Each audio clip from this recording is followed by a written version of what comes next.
for watching. Share and subscribe to Mufti Tariq Masood, famous scholar. وقت آپ نے دیا اپنے ملفوظات سے بھی ہمیں محفوظ فرمائیں، ہمیں مستفید فرمائیں۔ مجمع سے عرض ہے، گزارش ہے، یکسوئی سے طلب سے توجہ سے بات سنیں، کوئی نعرہ بازی کا ماحول نہ بنائیں۔ کسی قسم کا نعرہ کسی ساتھی کو ہم عرض کر رہے ہیں، گزارش کر رہے ہیں کہ اجازت نہیں ہے۔ یکسوئی سے بات سنی جائے، طلب و توجہ سے بات سنی جائے۔ آخر میں اگر کسی کو کوئی کویسچن کرنا ہو، وہ پرچی کی صورت میں انتہائی جو ہے سلیقے سے ہمیں پہنچا دیں گے انشاءاللہ۔ مفتی صاحب کی اجازت سے اس کا جواب دے دیا جائے گا انشاءاللہ۔ الحمد لله نحمده ونصلي على رسوله الكريم أما بعد فأعوذ بالله من الشيطان الرجيم بسم الله الرحمن الرحيم وعباد الرحمن الذين يمشون على الأرض هونا وإذا خاطبهم الجاهلون قالوا سلاما والذين يبيتون لربهم سجدا وقياما۔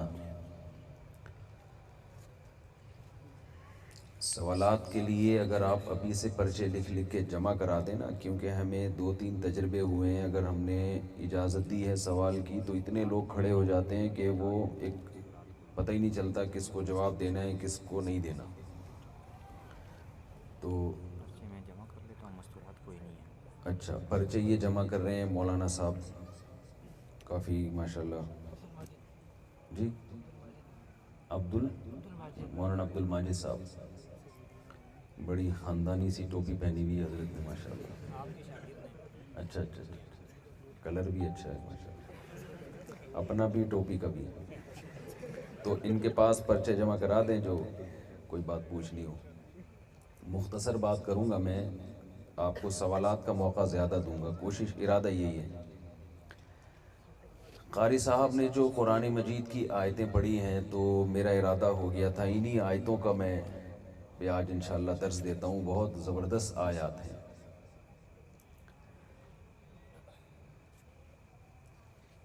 دیکھیں، ہم دنیا میں آئے ہیں اور آنے کے بعد یہاں رہنا نہیں ہے ہم نے۔ آج سے 100 سال بعد جتنے لوگ ابھی بیٹھے ہوئے ہیں، 100 سال بعد شاید ان میں سے ایک بھی زندہ نہ ہو۔ چند ہزار وہ لوگ ہوں گے جو آج پیدا ہو رہے ہیں اور 100 سال کی عمر کو کراس کر لیں، ورنہ ہم سب قبروں کے اندر لیٹے ہوئے ہوں گے۔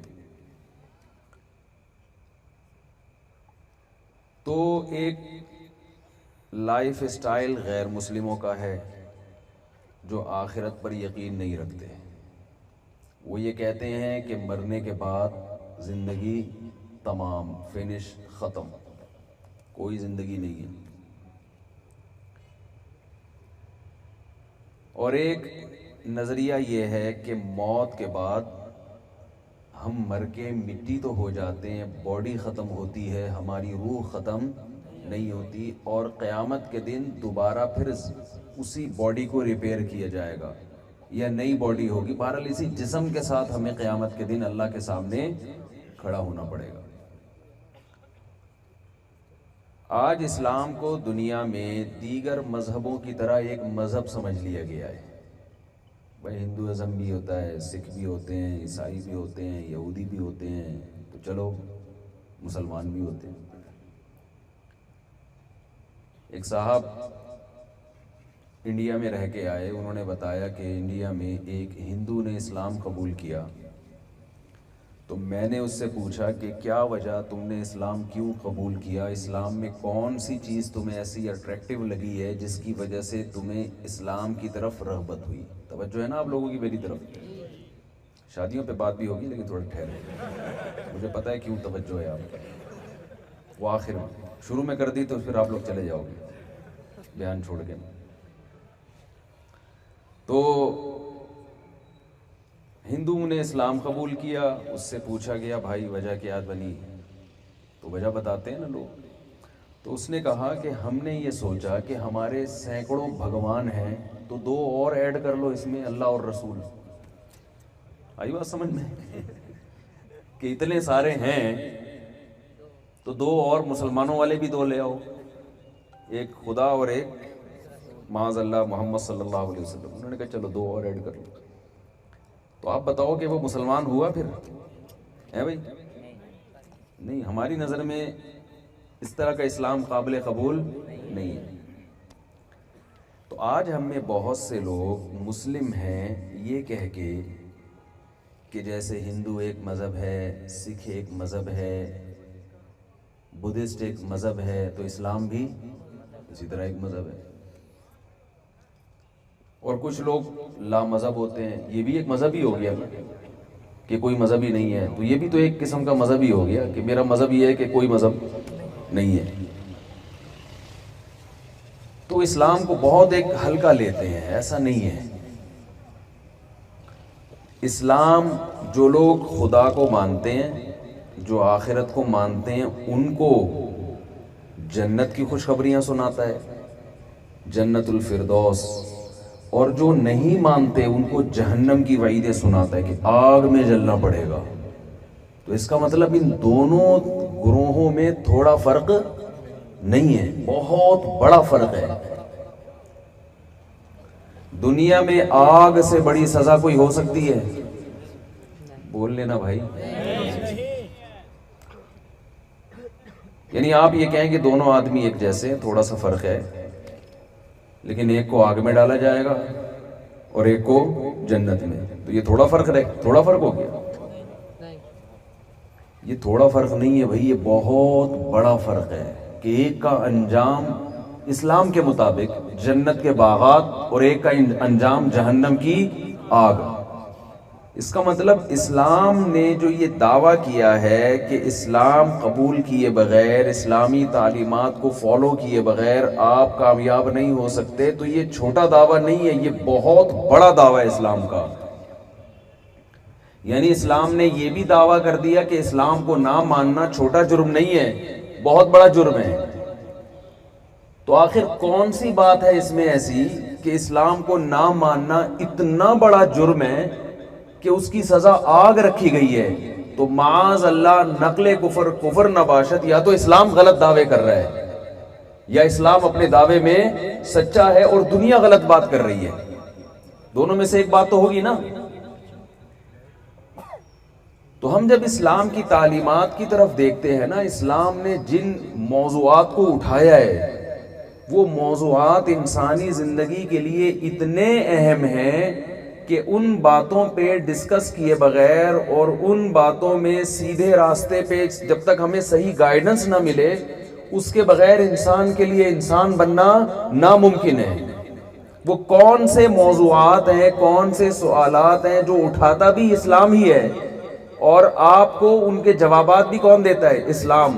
اور یہ دعویٰ بھی کرتا ہے کہ آپ کی زندگی میں سب سے اہم ترین موضوعات اور سب سے اہم ترین سوالات یہ ہیں جن کے جواب کے بغیر آپ کی بخشش نہیں ہو سکتی. میں سمجھا پا رہا ہوں اپنی بات؟ پہلے میں کہتا تھا آپ کو سمجھ میں آ رہی ہے بات، پھر لوگ کمنٹس کرتے تھے اتنے بیوقوف نہیں ہے کہ سمجھ میں نہیں آ رہی. تو میں نے تھوڑا اسٹائل چینج کر لیا. اسٹائل تو اپنے اختیار میں ہے نا، جب چاہو جیسا چاہے رکھو. تو دنیا میں کچھ سوالات ایسے ہیں جن کا جواب، جن سوالات کو اٹھاتا بھی قرآن ہے اور جواب بھی کون دیتا ہے؟ قرآن. وہ آپ کو دنیا کی کسی کتاب میں نہ وہ ٹاپک ملے گا، نہ اٹھائے جائیں گے، نہ ان کے جوابات دیے جائیں گے.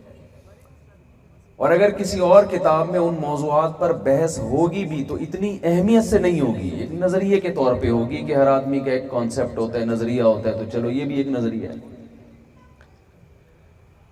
دیکھیے کوئی مشین جب بنائی جاتی ہے تو اس میں سب سے امپورٹنٹ سوال یہ ہوتا ہے کہ اس مشین کا بنیادی مقصد کیا ہے. کسی گاڑی کے لیے گاڑی بنائی ٹویوٹا کمپنی نے، آپ نے کبھی گاڑی دیکھی نہیں تھی، فرض کرنے میں گورنمنٹ کی طرف سے کوئی پابندی نہیں. آپ کہیں گے کہ کیسی مثالیں دے رہے ہیں، ہم نے گاڑی نہیں دیکھی. آپ فرض کریں کہ آپ نے کبھی زندگی میں گاڑی دیکھی نہیں. گاؤں میں کوئی گاڑی آ کے کھڑی ہو گئی، آپ نے گائے دیکھی تھی 4 ٹانگوں والی، گدھے دیکھے تھے ان کی بھی اتفاق سے 4 ٹانگیں ہوتی ہیں، اور گھوڑے دیکھے آپ نے، اتفاق سے کتنی ٹانگیں ہوتی ہیں؟ پہیے کسی کے آپ نے اب تک نہیں دیکھے. ایک گاڑی دیکھی 4 وہیل گاؤں میں آ کے کھڑی ہے، تو آپ کے لیے سب سے امپورٹنٹ سوال کیا ہوگا کہ اس کا مقصد کیا ہے؟ اس میں ہوا کیسے بھرتی ہے یہ زیادہ امپورٹنٹ ہے، یہ بنائی کیوں گئی یہ زیادہ امپورٹنٹ ہے؟ بولے نا بھائی، یہ بنائی کیوں گئی ہے؟ اب آپ کیا کر رہے ہیں؟ اس گاڑی کے بارے میں معلومات حاصل کر رہے ہیں، یار یہ انجن آئل، اس میں آئل کون سا ڈلتا ہے، یہ ڈیزل سے چلتی ہے یا پیٹرول سے چلتی ہے یا گیس پہ چلتی ہے؟ بڑی نوازش آپ کی ہے بھائی، اس کی سروس کہاں سے ہوگی؟ ان تمام سوالات کے جواب میں آپ عمر کھپا دیتے ہیں، پوری زندگی آپ نے اس میں لگا دی۔ اس کی ٹیوننگ کیسے ہوتی ہے، اس کے ٹائر ملتے کہاں سے ہیں، ہوا کیسے بھرتی ہے، پنچر ہو جائے تو پنچر کیسے لگے گا، دروازہ کیسے کھلتا ہے، لاک کیسے ہوتا ہے؟ ایک ایک سوال کا آپ کے پاس جواب موجود ہے، مگر اب تک آپ کو یہ نہیں پتا کہ اس کو بنایا کیوں گیا ہے۔ تو بتاؤ آپ سے بڑا بے وقوف پھر دنیا میں کوئی ہوگا؟ آپ نے پوری زندگی کھپا دی اور آپ گاڑی کے بڑے ماہر بن گئے۔ اب آپ بتا رہے ہو اس میں پنچر ایسے لگتا ہے، اس کی سروس فلاں جگہ سے ہوگی، اس کی ٹیوننگ ایسے ہوتی ہے، آئل اس میں فلاں کمپنی کا ڈلتا ہے۔ وہ پوچھ رہا ہے یار آپ نے 20 سال لگا دیے اس مشین کو سمجھنے میں، آپ کو یہ پتا ہے اس مشین کا مقصد کیا ہے؟ آپ نے یہ نہیں مجھے پتا، یہ میں نہیں بتاؤں گا، یہ میں نہیں بتاؤں گا۔ تو بتاؤ آپ سے بڑا بے وقوف، معذرت کے ساتھ آپ ایسے ہیں نہیں اس لیے کہہ رہا ہوں میں، اگر ایسے ہوتے تو آپ سے بڑا بے وقوف دنیا میں کوئی ہوتا؟ کوئی بھی نہیں ہوتا۔ اب مجھے بات بتاؤ، گاڑی کے بارے میں جس کو آپ نے کبھی نہیں دیکھا، اس کے مقصد کو پہچاننا اگر آپ کو نہیں پتا اور آپ ساری زندگی اسی کے لوازمات میں لگے رہو، تو آپ حماقت کا خطاب لے کے دنیا سے جاؤ گے۔ تو آپ کے لیے گاڑی زیادہ امپورٹنٹ ہے یا آپ کی اپنی شخصیت؟ بولو بھائی، ایک آدمی کو یہی نہیں پتا کہ مجھے کیوں بنایا گیا، یہی نہیں پتا کہ مجھے کیوں بنایا گیا۔ یعنی ہمارے لیے، انسان کے لیے سب سے زیادہ اہم ترین مشین دنیا میں خود اس کی باڈی ہوتی ہے نا؟ کیا خیال ہے بھائی؟ اس کو یہ پتا ہے کہ اس کی توند کیسے بھرے گی، یہ چلے گا کیسے، یہ دوڑے گا کیسے، یہ سوئمنگ کیسے کرے گا، یہ ہارس رائڈنگ کیسے کرے گا، یہ گنجا ہو جائے تو سر پہ بال کیسے اگیں گے اس کے، یہ بیمار ہو جائے تو ٹھیک کیسے ہوگا، بخار میں کیا کھانا ہے اس کو، کھانسی میں کیا کھانا ہے، دبلا ہے تو کون سی خوراکیں کھانی ہے، موٹا ہے تو باریک کیسے ہونا ہے اس نے، اور آگے 10 قسم کے جو مسائل ہیں، یہ روڈ پہ کیسے چلے گا، یہ زندگی گزارنے کے لیے گھر کون سا استعمال کرے گا، اور گھر کی ریپیرنگ کیسے ہوگی، گھر کا دروازہ کیسے لگے گا، لوٹا کہاں سے آئے گا واش روم کے لیے، یہی چیزیں ہوتی ہیں نا، سب مکسڈ زندگی چل رہی ہوتی ہے۔ پلنگ ٹوٹ گیا تو جڑے گا کہاں سے، اور گاڑی میں ہوا کیسے بھرے گی، ساری دنیا کی ہر قسم کی نالج اس کے پاس ہے، لیکن اس بیچارے کو یہ نہیں پتا کہ مجھے کیوں بنایا گیا۔ تو یہ اس سے بھی بڑا احمق ہے جو گاڑی کے بارے میں تمام تر علوم حاصل کر رہا ہے لیکن اس کے مقصد کو فوکس کرنے کی کوشش نہیں کر رہا۔ اس سے بڑا بے وقوف یہ ہے جسے اپنے دنیا میں آنے کا مقصد معلوم نہیں ہے۔ یہاں تک بات سمجھ میں آ گئی؟ میں کوشش کروں گا اسٹیپ بائی اسٹیپ سمجھاؤں۔ یہ تو ایک بات ہو گئی۔ دوسری بات یہ، آپ کہہ سکتے ہیں کہ گاڑی چونکہ میکینک نے بنائی ہے تو کچھ سوچ کے بنایا ہوگا کسی مقصد کے لیے۔ کیا خیال ہے بھائی؟ اور ہم بنائے نہیں گئے، بن گئے ہیں۔ جو بنی ہوئی چیز ہوتی ہے اس کا کوئی مقصد، بولنا پڑے گا آپ کو، جملہ کمپلیٹ کر دیا کریں۔ بنی ہوئی چیزوں کا مقصد نہیں ہوتا، بنائی گئی ہوئی چیزوں کا مقصد ہوتا ہے۔ جو کام آٹومیٹیکلی ہو جائے اس کی کوئی ریزن نہیں ہوتی، جو کیا جائے اس کی ریزن ہوتی۔ مثال دیتا ہوں میں بیان کر رہا ہوں اور میرا ہاتھ یہاں گلاس پہ لگ گیا، بیان میں جوش میں آ کے بڑنگ کر کے گلاس نیچے گرا اور 4 ٹکڑے ہو گئے اس کے۔ آپ مجھ سے پوچھ، یہ کام ہوا نا، گلاس کا ٹوٹنا ایک کام ہے، یعنی یہ کمپنی نے گلاس بنایا اور انہوں نے کہا کہ یہ گلاس شیشے کا گلاس ہے، اتنا مضبوط ہے کہ اگر آپ 20 منزلہ عمارت سے نیچے گرائیں تو 19 منزلہ تک گارنٹی ہے نہیں ٹوٹے گا۔ بھائی بس 19 منزلوں تک گارنٹی ہے نہیں ٹوٹے گا۔ ایسے بھی گلاس بن رہے ہیں پاکستان میں، 19 منزلوں تک صحیح سالم ہوگا۔ ہاتھ لگا، گلاس ٹوٹ گیا، ایک کام ہوا نا۔ آپ مجھ سے پوچھیں گے مفتی صاحب یہ گلاس آپ نے کیوں توڑا؟ وجہ بیان کریں, یہ کام ہوا ہے اس کی ریزن بیان کریں. میں کہوں گا بھائی ٹوٹا نہیں ہے, اتفاق سے ٹوٹ گیا. میرا ارادہ نہیں تھا, بیان میں جوش آیا اور ہاتھ یوں لگا. اور خطیبوں سے ٹوٹتی ہیں بہت ساری چیزیں, خود ٹوٹ جاتے ہیں بعض دفعہ خطیب. آپ نے دیکھا ہوگا یوٹیوب پہ بعض خطیب اتنا ممبر پہ اچھلتے ہیں دھڑام سے, کرسیاں ٹوٹ جاتی ہیں, خود بھی ٹوٹ جاتے ہیں.